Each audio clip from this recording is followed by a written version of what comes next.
All right, chat. A little U.S. men's national team last FIFA fixture reaction. It is Belgium and Portugal. We will evaluate the FIFA fixture window for the U.S. men's national team in what is now 71 days away from the start of the World Cup. Was this FIFA fixture window a success or a failure? Well, it was a massive failure. Let's start with not the Belgium game, but the combination of the two.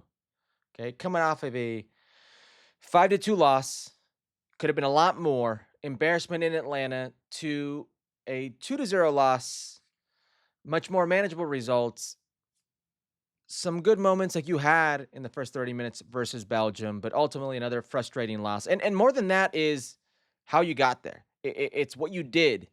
It's how you planted the team.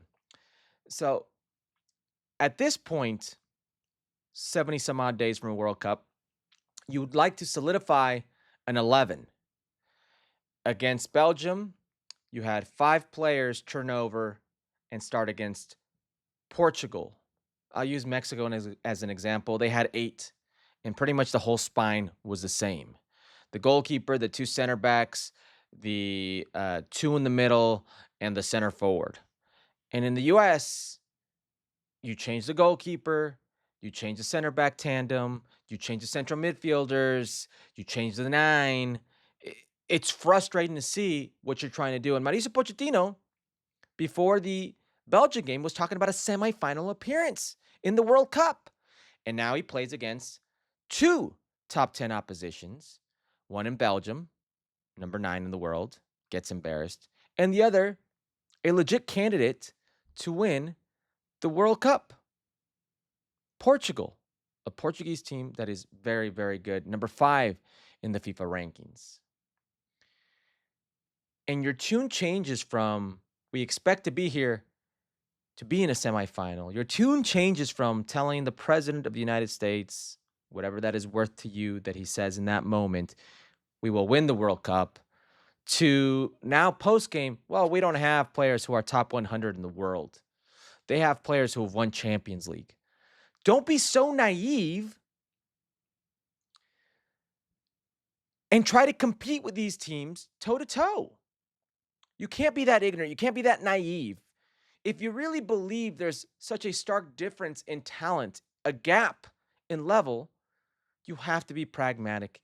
You've got to defend better. You've got to take your chances. You can't go out there and play the way you did. You can't set your team up for that type of failure. He plays Christian Pulisic as a 9. Christian Pulisic has never played as a 9 for the U.S. men's national team. He doesn't play with his back to goal. He clearly looked frustrated, and I'll talk about Christian Pulisic right now, and I'll talk about the players as well and how much they are to blame. But this is on Mauricio Pochettino. You can't tinker in the last game before you name a roster. You're supposed to solidify an 11, which is why this whole process, the last 4 years, feels like an incredible waste of time. The U.S. men's national team was the second youngest team in the 2022 World Cup. Tyler Adams was the youngest captain at that World Cup. And you said this experience will serve them well. There is something here for the future. They gained a knockout round, experience. Great. Everybody knows the drama that went down in 2022 World Cup with Giovanni Reina, his parents, Greg Berhalter, his family, the federation, the fallout. We don't need to relive, rehash. Everybody knows it. The symposium or whatever conference talk Greg Berhalter did where he spoke about Giovanni Reina and that was leaked. We all know those things. We thought they would move on from Greg Berhalter after that. There was no coming back. He comes back. There is a Copa America failure. With that comes in Mauricio Pochettino, who many applauded. I applauded. $6 million. You go out and you get a coach with real coaching chops, European experience, a Champions League finalist, was just coaching Chelsea and PSG before. Sure, never coached the international level, but you're trying. In terms of ambition, this is what you want. $6 million a year to reset the market. And it feels like the past 20 months under him, if not whatever time that is, has been a total waste of time as well. So it feels like 4 years have been wasted in a pivotal moment in the country's sport, a home World Cup in 2026, something you've been preparing for as long as I can remember. It feels like this team has gotten worse, like they've regressed.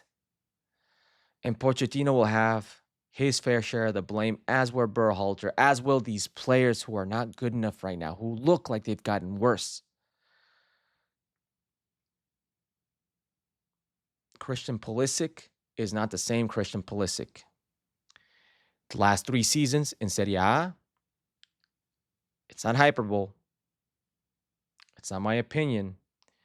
There was nobody more productive than Christian Pulisic. Those are numbers, goals and assists. Lautaro Martinez is the only one who came close. I believe they were level at one point. Every other player behind Christian Pulisic. Christian Pulisic was the face of AC Milan. In comes 2026. 0 goals, 1 assist. He's low on confidence. He doesn't look physically the same. He's not the same player. And with the national team, I believe he's going on 18 months without a goal. A lot of those things, these players not being in good moments, Serginho Desta's injury, Tyler Adams' injury, Tim Ream getting old, all these different things are not on Mauricio Pochettino. But everything is coming to a head under his tenure. 8 matches without beating a European opponent. That's under Mauricio Pochettino's watch, whether you want to directly blame him or not. 15 or so months of Christian Pulisic not scoring a goal under Mauricio Pochettino. No Giovanni Reina anywhere near the national team, being a relevant player. That's under Mauricio Pochettino. Tim Ream continuing to play despite the physical liability that he is. It's under Mauricio Pochettino. Back-to-back losses within 100 days, something that last time happened was 1994. That's under Mauricio Pochettino. The worst stretch of results in this modern era is under Mauricio Pochettino. Like the losing of the Nations League to Mexico when you have owned that competition comes under Mauricio Pochettino, and not being able to win a Gold Cup comes under Mauricio Pochettino. It's not all his fault. It's not. But there's no time to tinker. There's no time to start experimenting. You should be solidifying an 11, an idea. And he talks about effort and culture as if that's all the game is. And when they ask him about certain plays, he says, well, the second goal happens, the second goal being the Joao Felix goal against Portugal, a corner kick where Joao Felix and another Portuguese player are naked at the top of the box. Nobody's on them. He says that is due to all the substitutions and players not knowing who they were marking. That's coaching, my man. When you play at that level, you're a substitute, you're about to come on. The first thing that happens is there is a coach who pulls you aside with a clipboard and shows you exactly, you're coming in for this guy. This is your mark. This is what you do. And to use that as an excuse, the constant talking down by Pochettino to the American pundit, reporter, and fan is so condescending and it's getting old, as if they are idiots. And many are going to come on here just to bash the U.S. men's national team. This is not what this is about. They do their own bashing by themselves. They don't need your help. But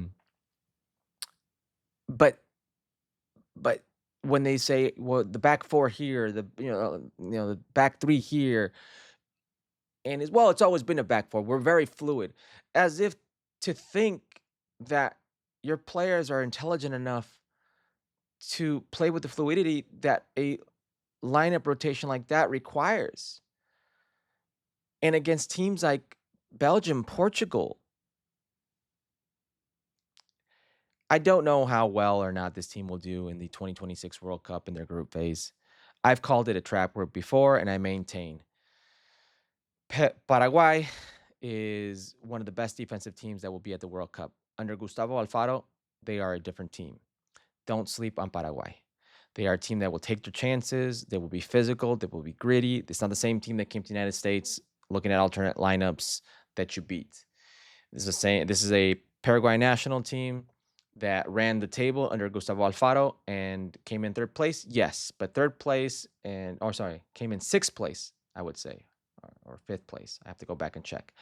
But third place and sixth place all tied in points, and it was goal differential. And they were very behind the eight ball until Gustavo Alfaro came. And with Gustavo Alfaro, they proved to be such a good team. They beat the likes of Brazil, of Uruguay, and Argentina. So they're a good team.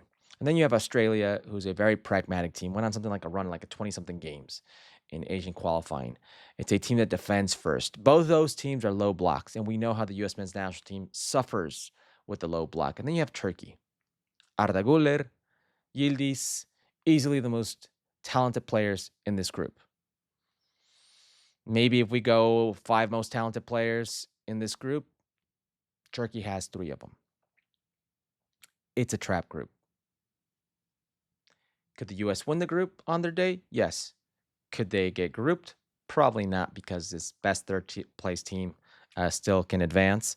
But they can come out of the top 2, absolutely. So you need to be very careful if you're Mauricio Pochettino. You need to be very careful if you're U.S. men's national team. And these players, like I've sat here and talked about Mauricio Pochettino enough. You have to be better. They've still disappointed. This golden generation is disappointed. They've not done a single thing that generations before them haven't done. And now they have 70 days to come together and shock everybody. Because right now, I think people are expecting the worst.